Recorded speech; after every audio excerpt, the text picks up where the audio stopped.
Welcome to this episode of the Whiskey House Pub House, and it is allocation station over here. You know, it's the time of the year when all the allocated products are released. And for the most part, if you're like us, you're not able to get your hands on the ones that are really the top of your list, the ones that you are looking for, the one that you take and you put all your time and effort into that liquor store to try to hopefully get something held for you and get that call, say, hey, I got William, Larue, Elmer T, whatever. You come and get it. But that doesn't happen very much. Nope. So this episode today is going to be the BTAC replacements, obtainable BTAC replacements, something that you can more easily obtain. Not something that you're going to be able to go in the store and pick up off the shelf possibly, but something that is going to be way easier to obtain. So Significantly cheaper. Yep. Like usual, we got Carter. Yo, what's up? It's me. And your co-host, myself, Dylan. Hey. Zach is indisposed right now. He's indisposed. He's not going to be able to join us today. But we do have his picks for the 5 replacements for the Buffalo Trace Antique Collection. Let's get into it. I'm excited.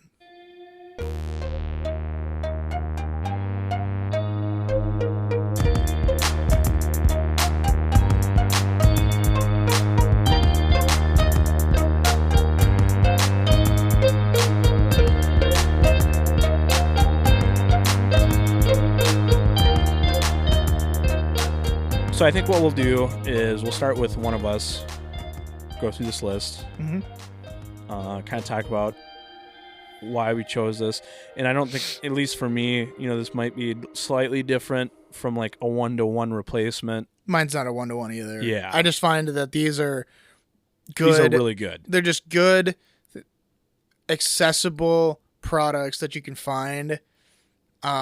And you may not necessarily see them on the shelf every time you walk into a liquor store. Mm-hmm. But pretty much most of the time, if you're looking and you're kind of going around hunting a little bit, you're bound to see some of these at some point. So, yep. So, Carter, let's get into your list. Okay. What's the first one you got for us? So I've got Yellowstone, actually. Just the regular Yellowstone? I was going to do the regular Yellowstone, yes. Cool. All right. I think that the store picks and the single barrels are very good. They're definitely better than the base Yellowstone. But I think for what you get from Yellowstone as a whole, for that, I think it's a $50 bottle usually. For the regular one? Yeah. The regular one can be... it can be down to like $35-$40 too. Yeah, I think that is something that is well priced. I think it's Heaven Hill sourced right now is what Yellowstone is contract distilling through. Oh, okay. Heaven Hill, I believe, if my memory serves. But I'm not 100. I don't remember exactly. They have their own distillery now. They do, yes. But I believe that the core currently has been sourced from Heaven Hill. Okay. But fact check that before, but yeah. Write that down. Do you actually, do you want to do one? Zach will do one, then I'll do one. Sure. And then we'll just work down the line instead of doing all of our list. That's cool. All right, let's do that. So I guess let's discuss about that first one a little bit more for that Yellowstone. I like that. I like Yellowstone a lot. Mm-hmm. I don't know if we've had it on this podcast. There's a lot of stuff we haven't had on this podcast, obviously. But $35, super available. So, I mean, you got that going for you. I think it's a unique and classic Kentucky bourbon profile. Mm-hmm. I forget what the proof is, but it's like 45 or a little bit above. It is 46.5. Yeah. And it is Limestone Branch Distillery. Nice. So it's in Lebanon, Kentucky, which is basically right outside of Frankfurt. Cool. I'm excited to go down there if we do a tour down in Kentucky for a personal trip. That'd be super fun if we hit that up. Yeah. Yeah, great profile. We're not going to try all of these because that would just be a lot, but we did select 2 from our list each, with the exception of Zach's list. That when we get to them, we'll try them. Mm-hmm. So we'll start with Zach's list since he's not here, but he did send us his listing. So he says he hasn't had all the BTAC, but these are his assumptions. So we'll just start with the Sazerac 18 being. He would substitute that for the Willet 4-year rye. He says cool bottles, spicy juice on the inside. That I think that's a good assumption. I think if he was, I don't think he's trying to do necessarily a 1-for-1. Yeah, it doesn't look like it. Not necessarily. But it's definitely a little bit more on the nose than ours. Yeah, so I mean the Saz 18, without having it, like Zach had said, I think the Willet is a good option. Mm-hmm. I think that it is being 18 years old and 45%. I think it's a little bit of a different profile because it's really lower proofing, but it's a candied sweetness from what I've heard, because that's just something that happens when you get to ryes that age. They become overly candied sweet in comparison to the ryes of a younger. So less spicy, but it's like the flavors have kind of matured into more of a... It transforms into a strange sweetness. Yeah, like the rye isn't like... And this is all just what I've heard without having the Saz 18. Yeah. Once again, for the last time. But there are some sweeter ryes. There's some older ryes that we have had that are super candy, which I will be discussing one of them on my list. But... yeah. So I agree. I think the Willet 4-year, great bottle. We're seeing it for now. It's hovering around $70 here. Mm-hmm. You know, I think it used to be that $50.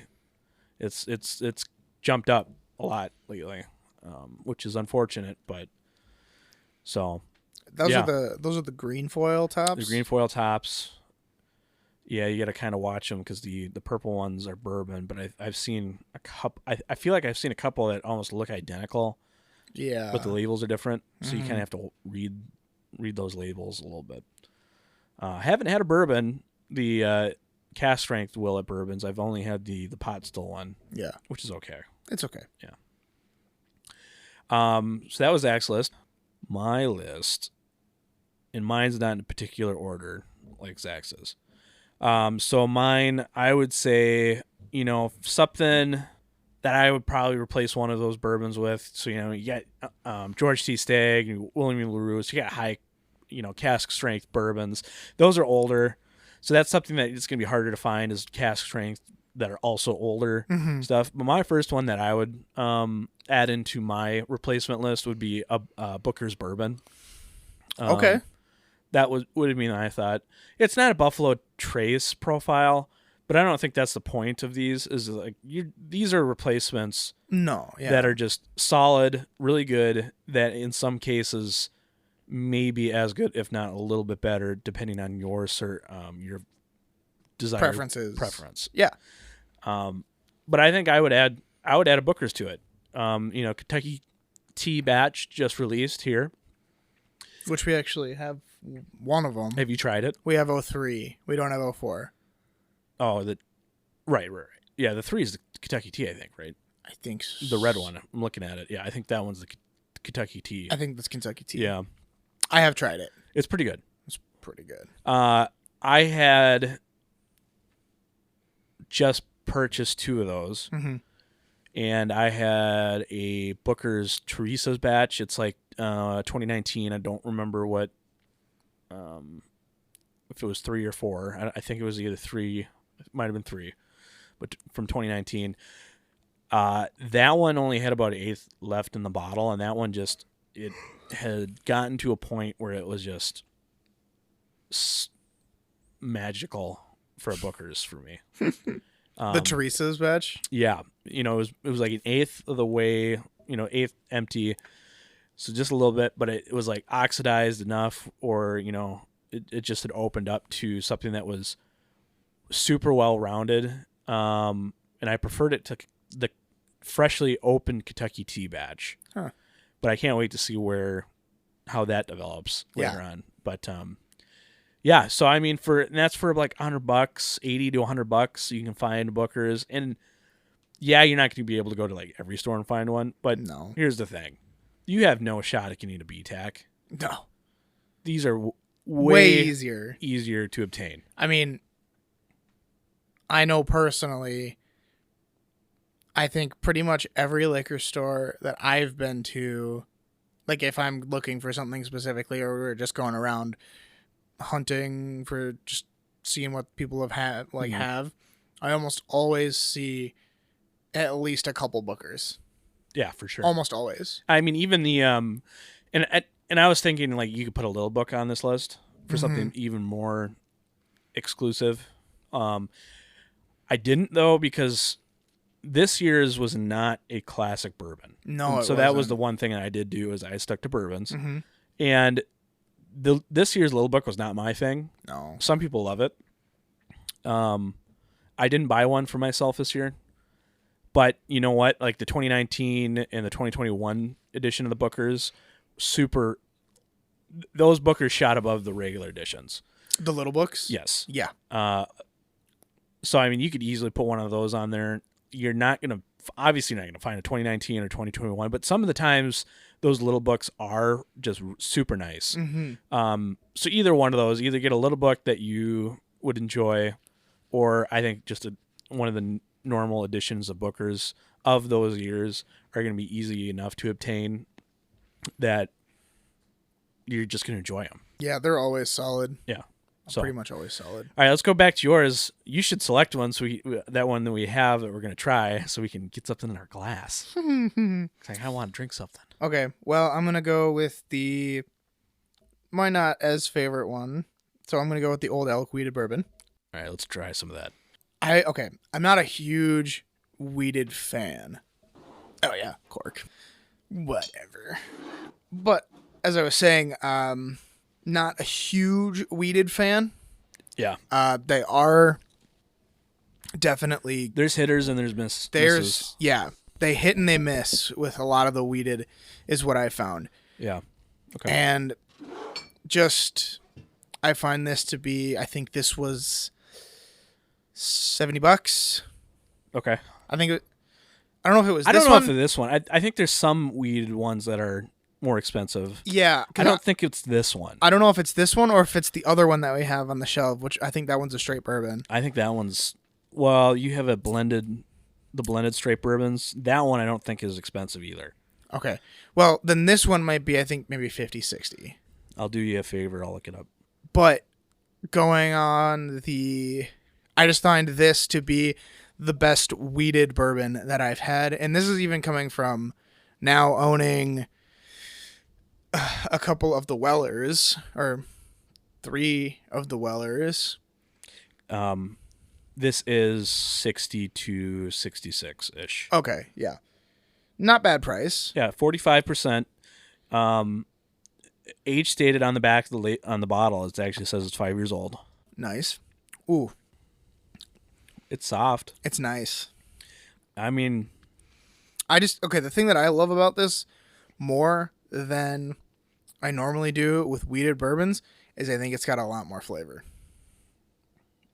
Yeah.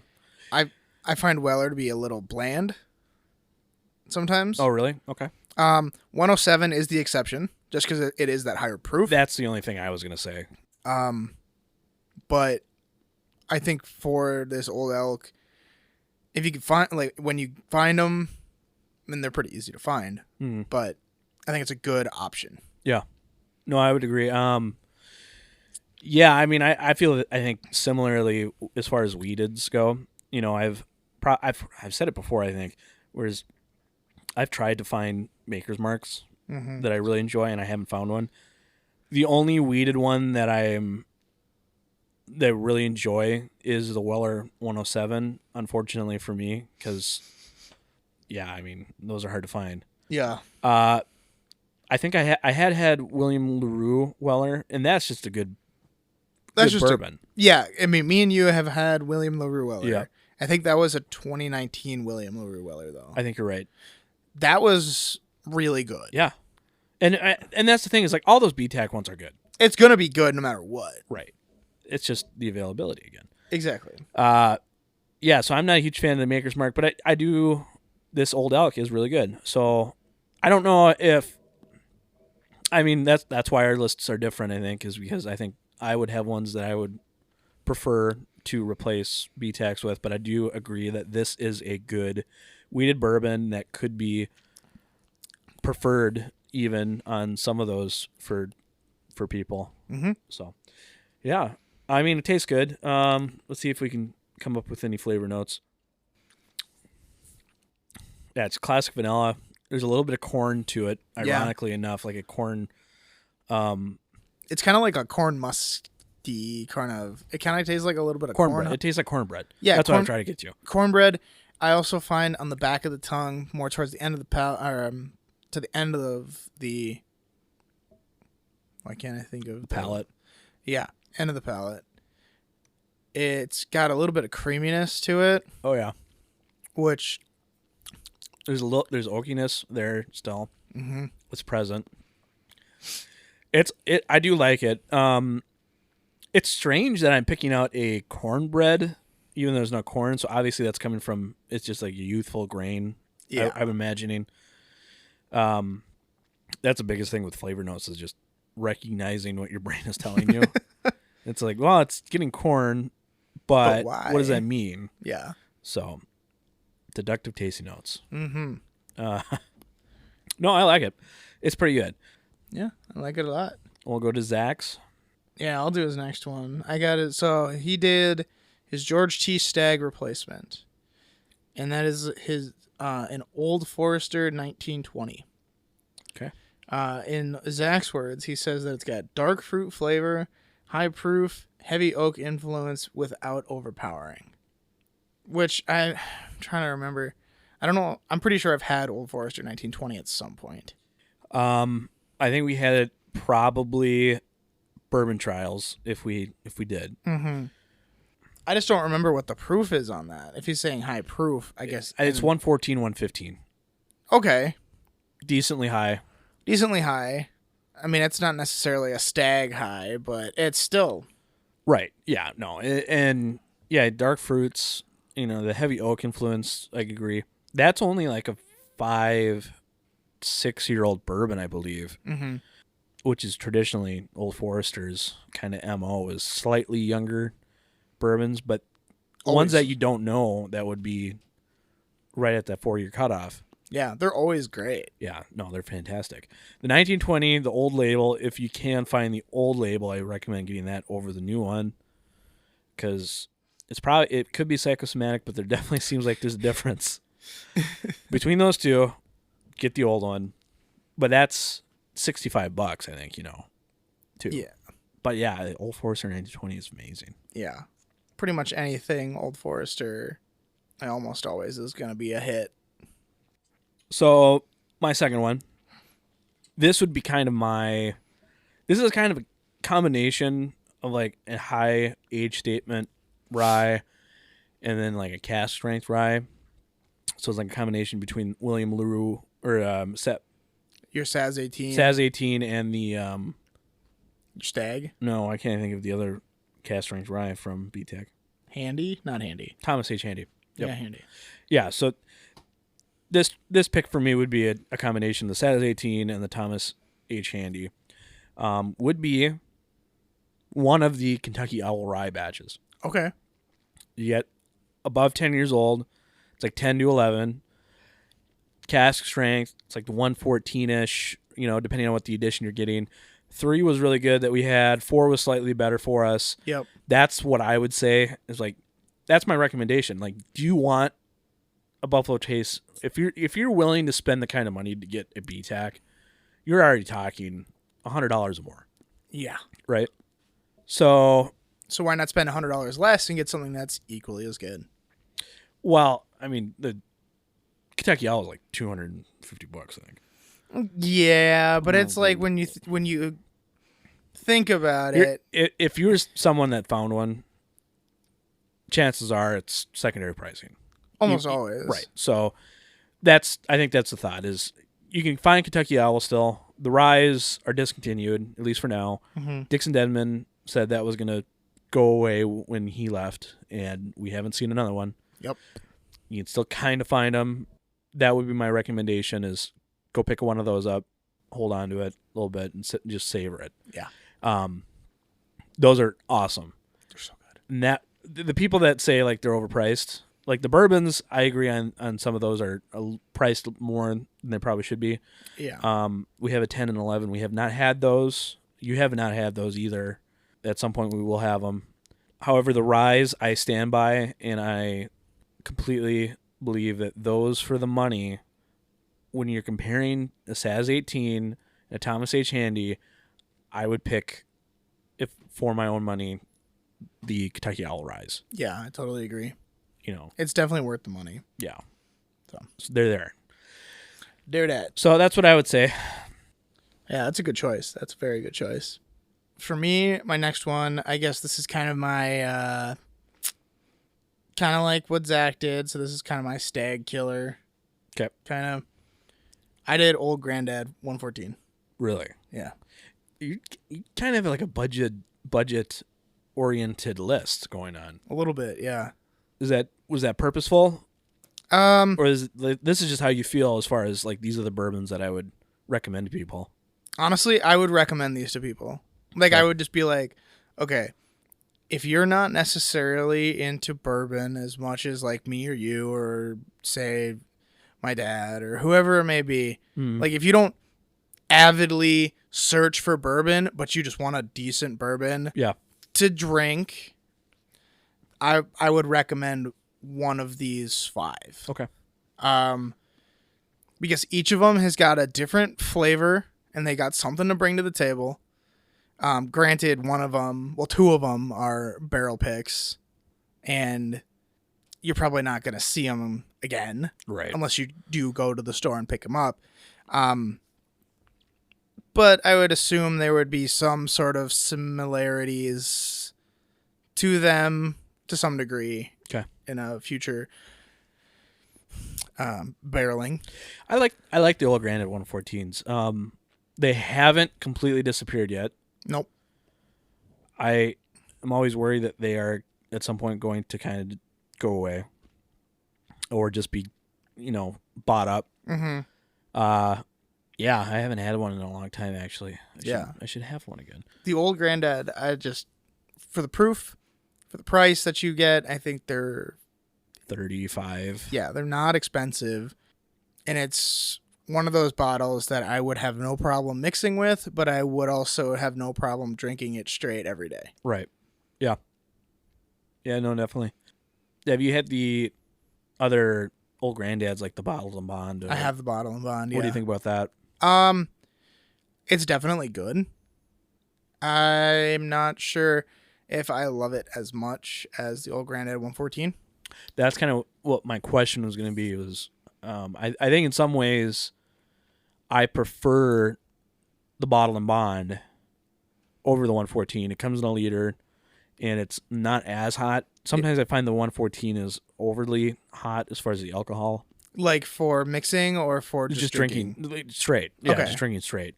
But the 100 comes in a liter. Sometimes you can find it for like $20, and it's just like it's kind of a sleeper, at least here. Definitely a sleeper. But no, I like that list. It's good. All right, we'll go back to Zach's. So his William LaRue Weller substitute for him was Elijah Craig Barrel Proof. He says cask strength, marshmallow notes often found, and in Zach's words, he would say it would be tantalizing. It's very Zach. I know the newest edition of the Elijah Craig is the C922. Mm-hmm. Fantastic. That has been my favorite since probably either the B520 or the C919. that we always talk about. Yep. This one for me finally has the dark notes and the barrel really cranked up that for me that some of the other Elijah Craigs were missing. Yeah. Because for a while there, I wasn't buying Elijah Craig barrel proofs. No, I got away from it. There was a span of time for us. They just completely missed the mark as far as flavor for us. Yeah. But I feel like this C batch finally got back to what we originally fell in love with. Mm-hmm. Because that was like one of the first bottles of bourbon I ever had. Yeah, was the C919, which you gave to me. Yeah. On super high proof. I mean, super high proof. 38. I had just turned 21.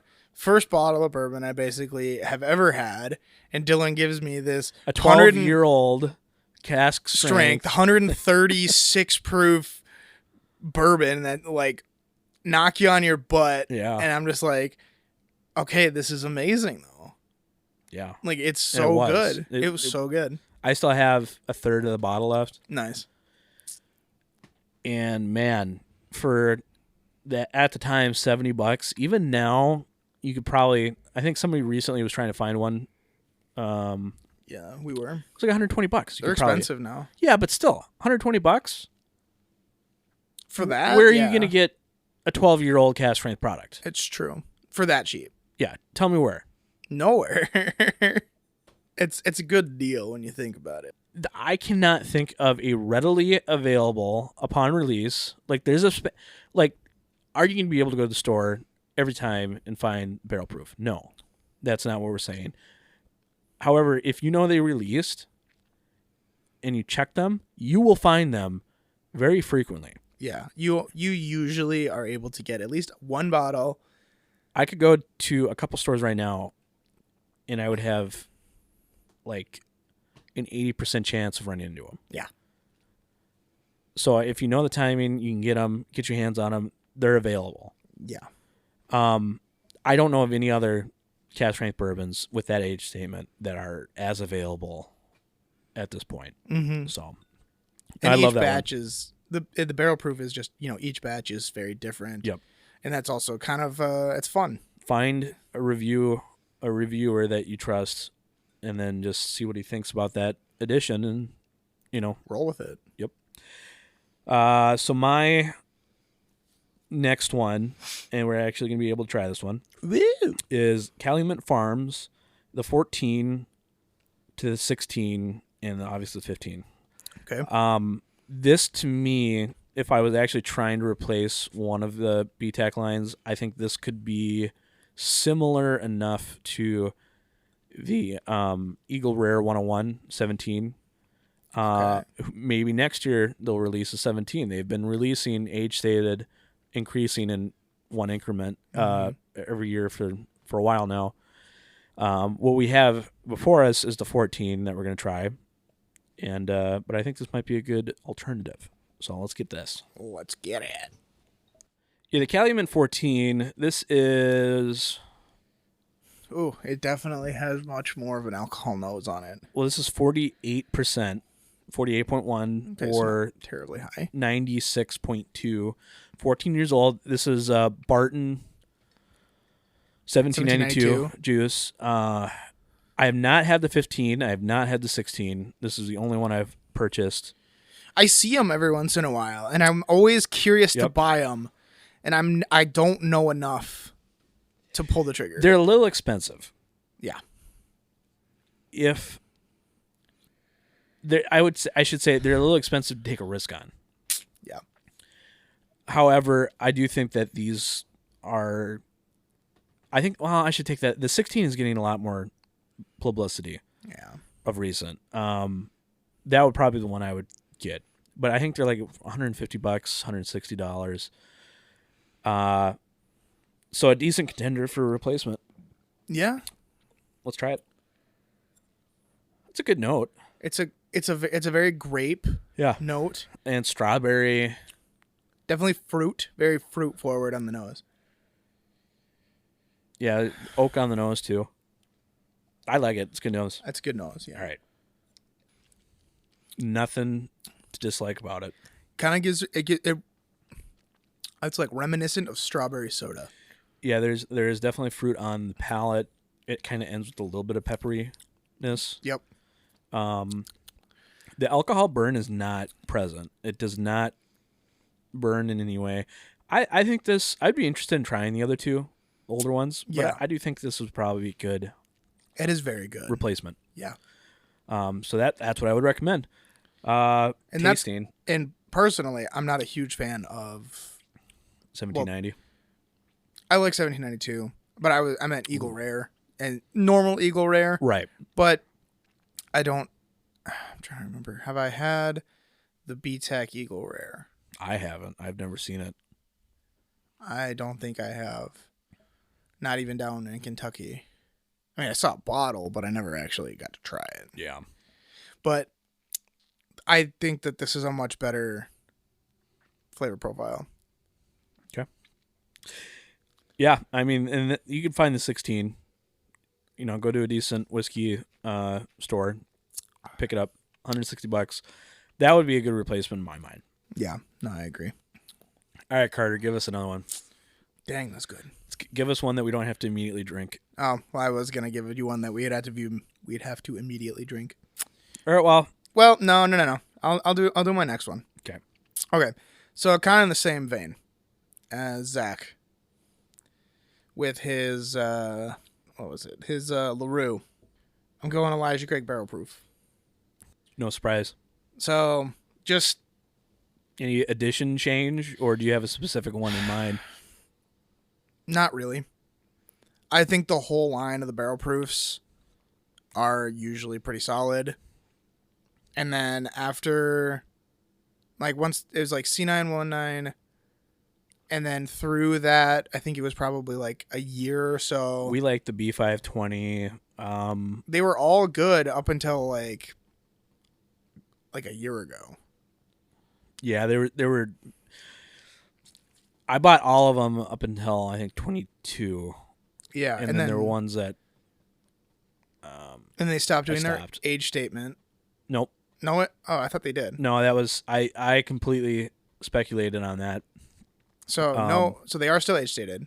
They are still age stated 12 years. Your dad actually didn't know that the barrel proofs were age stated. Really? I'm like, oh yeah, they're all 12 years. And he's like, no, they're not. I'm like, yeah, look on the Look on the bottle. side label. We'll say 12 years. He's like, oh my goodness. But anyways, yeah. But yeah, I guess for a 12-year-old cask strength bourbon, Yeah. you can't beat the price, even if they're a little bit more inflated than they were back in 2019. Yeah, and I think we talked about this before. It's like we would still buy one at $100. Oh, easy. And that's where we're at now. Is they're $100. Yeah, there's nothing you can do about it. Yeah. That's what it is. That's the market. Honestly, I probably wouldn't buy them in the same frequency. Mm-hmm. But if the day comes where they're $120, if one's really regarded highly, I'd probably still get one. I would still get the one, but that's when you, unfortunately, like before, when we would see a new Elijah Craig Barrel Proof drop, we would be like, "Oh, buy it right away!" Right. Not even questioning it. Nope. At that point, It's left that time, so where you have to really contemplate your purchase now, to be like, is it worth the $120? Is this going to be a good barrel? Did they, what is everybody reviewing it? So it's kind of unfortunate for the Elijah Craig fan base. The fan base, yeah, We'll say. Yeah, that's kind of what's happened, but still super solid. I agree. No matter what. All right. We'll go to Zach's. So Zach's replacement for Thomas H. Handy is Wild Turkey Rare Breed Rye. He says it's Thomas H. Handy is pretty unique. Hard to find a budget replacement, but high rye, high proof that tastes good and always available. Got to be Rare Breed Rye. He says maybe Midwinter's Nice Dram, but that's rare too now. That's rare. Some good discussion. Yeah, I didn't. I mean, if I wanted to be honest, Midwinter's popped in my head. However, this year specifically, Midwinter's has been unobtainium. Yeah. I think it went up a little bit in price. The quality seems like it's not as good. and everyone's hunting it now. I do have a guy, or I know somebody who has the distillery release. Oh yeah, Yeah. has he tried it? I don't know. Yeah. I would be curious to see if he has tried it, and I'm also wanting to make sure I'm not saying this incorrectly because I know that. Just move that real quick. I'm pretty sure he has one, and I'm curious to know what it is, what it tastes like, because that's the one That's exclusively the wine finish one. it was the wine finish one from the distillery, which Or the specific, I should say specific wine finish, which I don't remember that specific barrel. it was like so special. But it was only the one, whereas the main release had multiple different finishing barrels. Yes.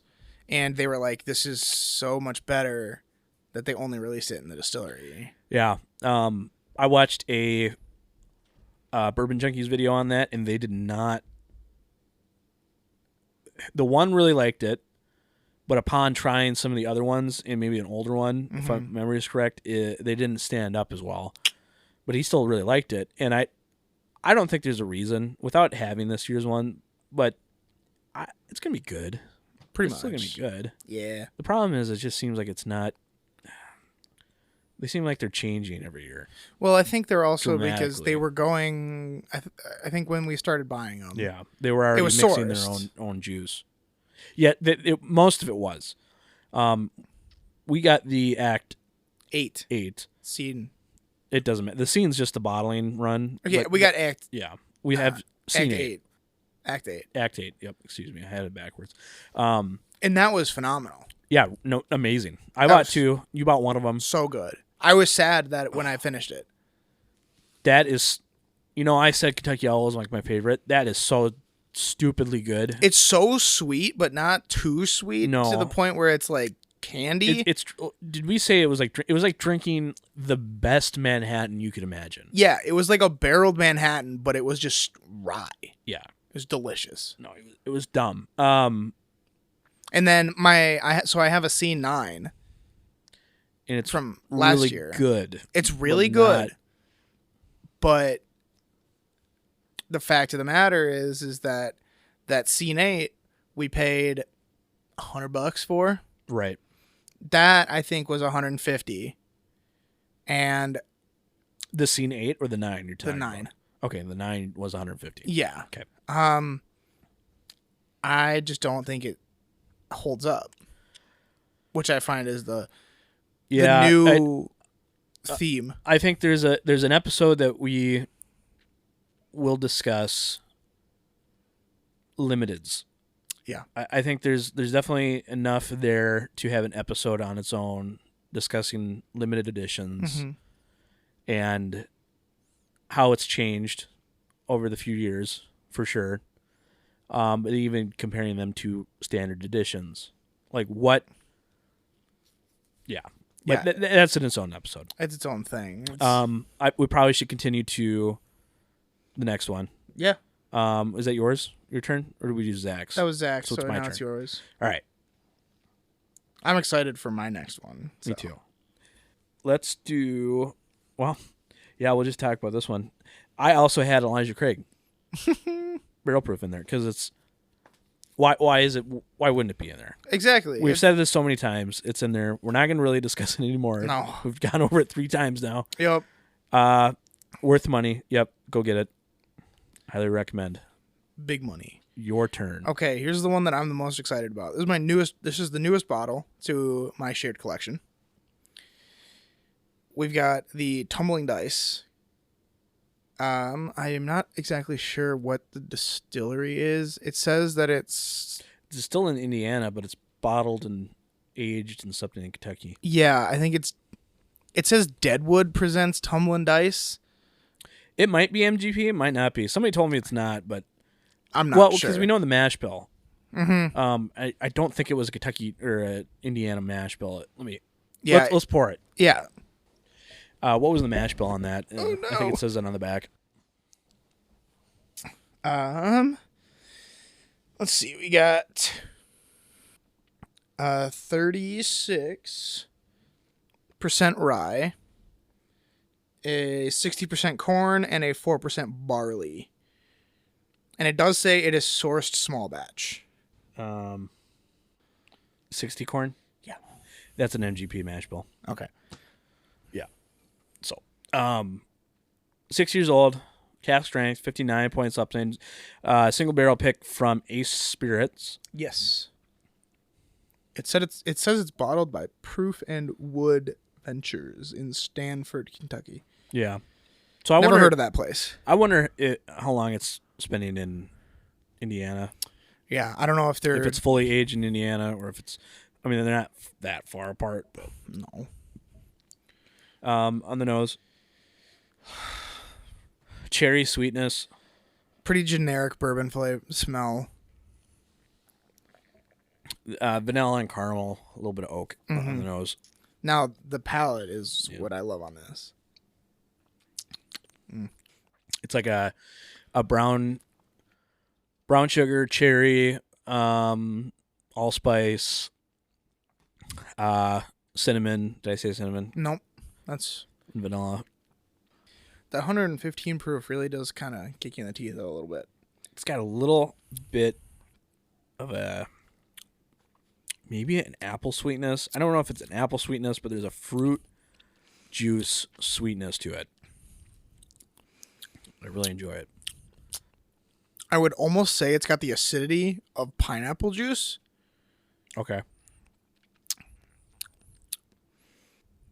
I don't know. It's a winner. I mean, that's for sure. It's great.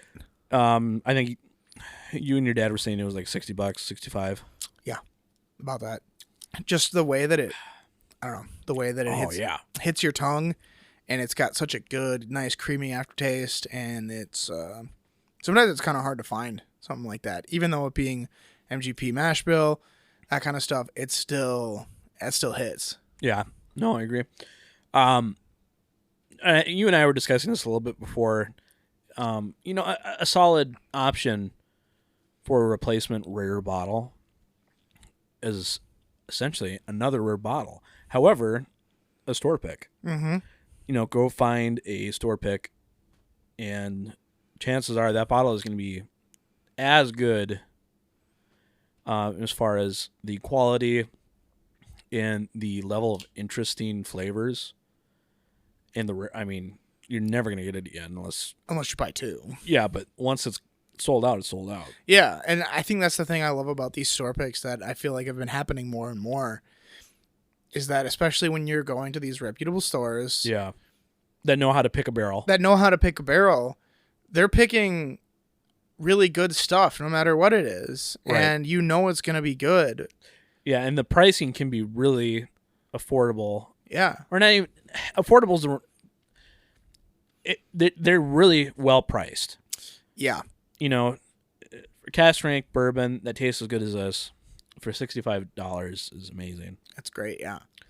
When you have other places that are charging upwards of $200 for Weller 107, it's just like, why? Go buy Old Elk Store Pick, or go buy, this Tumbling Dice, or go buy a Knob Creek Store Pick. Or it just keeps going down. It's like there's so many other options. There's so many store picks now, from even like these small little liquor stores that you don't even necessarily know of, that it's like they're all. But it's because they're available. Yeah. They don't have the same attention, because it's fun to track down these rare bottles, talk about them, and then you have all these Instagram and YouTubers and stuff and podcasters who review these hard to get whiskeys, and they blow up. And it's the hype. Yeah. But the single barrels are just as good. Yeah, those store picks. Don't sleep on the store picks. If you have a liquor store near you that is reputable and have possibly bought store picks from in the past, and if you can try them in your state, I know certain states you can't, but in Minnesota there's a couple liquor stores that allow you to try it before you buy. That's massive to know what you're getting into. Yeah, because that's the biggest fear. Yep. is you don't want to buy something that you're stuck with. Yeah. That's what's gotten me some of my best store picks. My best bottles was being able to try it in store before I bought it. For sure. So, all right. That is an excellent pick. I like this last pick for Zach. I think it's kind of... So, Zach's last one is Eagle Rare 17. He would replace it with Buffalo Trace.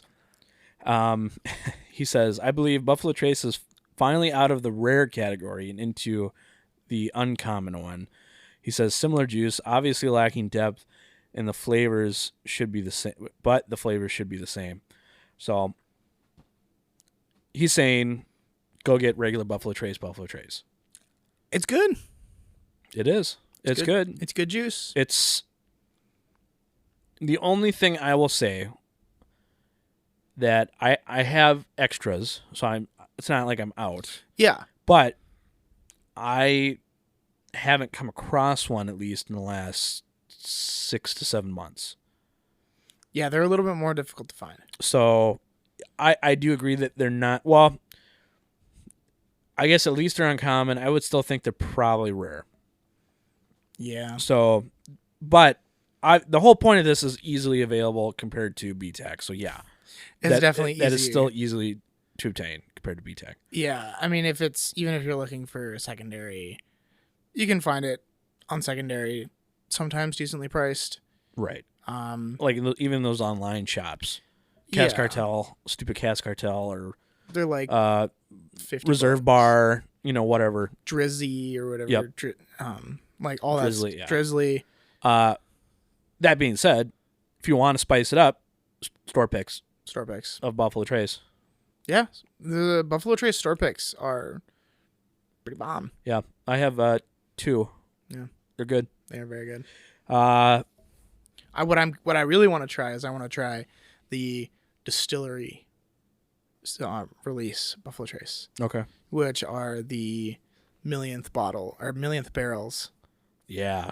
So that was they only sell, if I remember correctly, they only sell them in the distillery, in the gift shop, after they've hit their next millionth barrel milestone. Oh, so they just did the 8, so the 7th million. So their 7th million barrel should be bottled to be sold as a Buffalo Trace single barrel. Wow.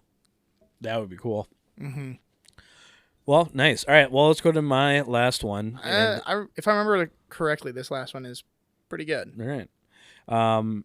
Last one that we have in my list, or last one I have, and also the last one that we'll be trying in person, is this one's kind of, for me, the replacement for William Larue.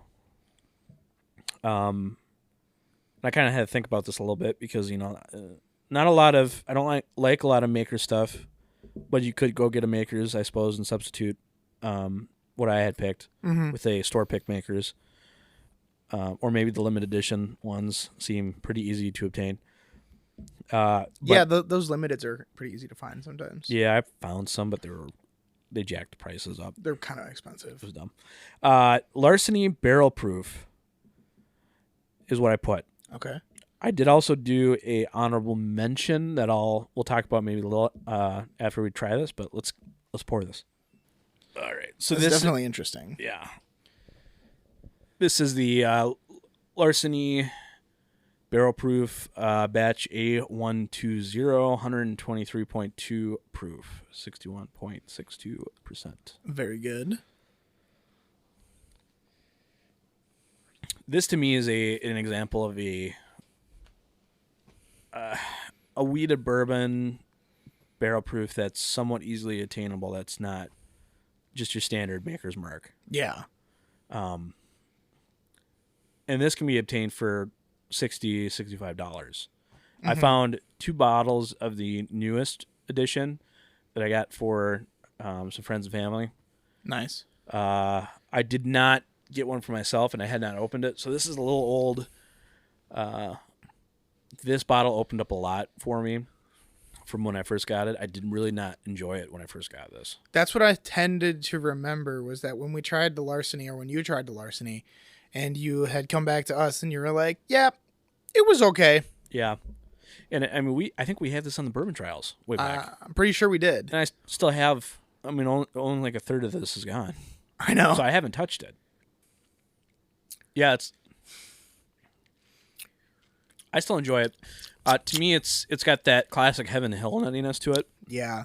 It has wax. It's the waxy peanut to it, and caramel, and like the husk of the peanut. Oh, okay. Yeah.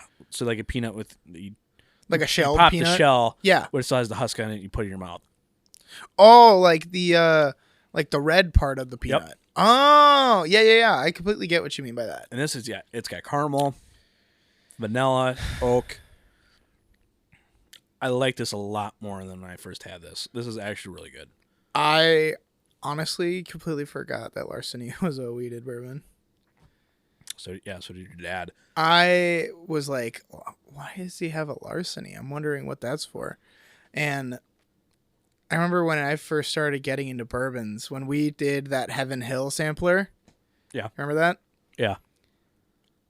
I, for whatever reason, fell in love with like Bernheim, which is their other wheated. The wheat whiskey. Yeah, their wheat whiskey. Yeah.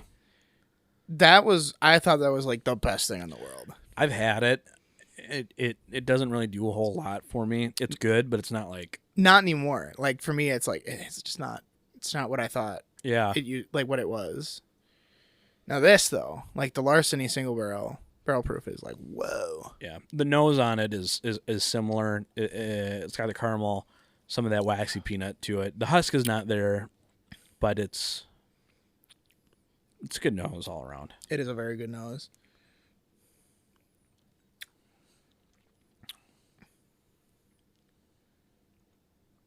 Oh yeah, now it's got like a cherry Dr. Pepper note to it in the finish. It's very interesting. Not super, so it's not like I think you're gonna taste like soda. Yeah. But it's just like there's a subtleness to it that reminds me of that. Yeah, so that's kind of been the list. I mean, that completes it. Those have been our recommendations for possible replacements for the Buffalo Trace Antique Collection. I know they're not as they're a little bit unorthodox. In some cases, not as flashy, definitely. No. And possibly not as good in your opinion, but I think these are all ones that we would be happy with and are happy with, and would be happy to substitute. Mm-hmm. But yeah, any concluding thoughts? Not really. No. I mean, I'm surprised by the Larceny. Very heavily surprised by the Larceny. Calumet was pretty decent. Tumlin Dice, Old Elk. Tumlin Dice was really good. Old Elk was decent. But yeah, don't sleep on your store picks. Yeah, I think that's the big takeaway. Thank you for listening to us on this episode of the Extraordinary, the Whiskey House Pub House. I always do that. Leave a comment if you're listening to Spotify. Hit us up on the email. Instagram. At whiskeyhousepubhouse@gmail.com. We have an Instagram, also same name. But yeah, thanks for listening and have a good day.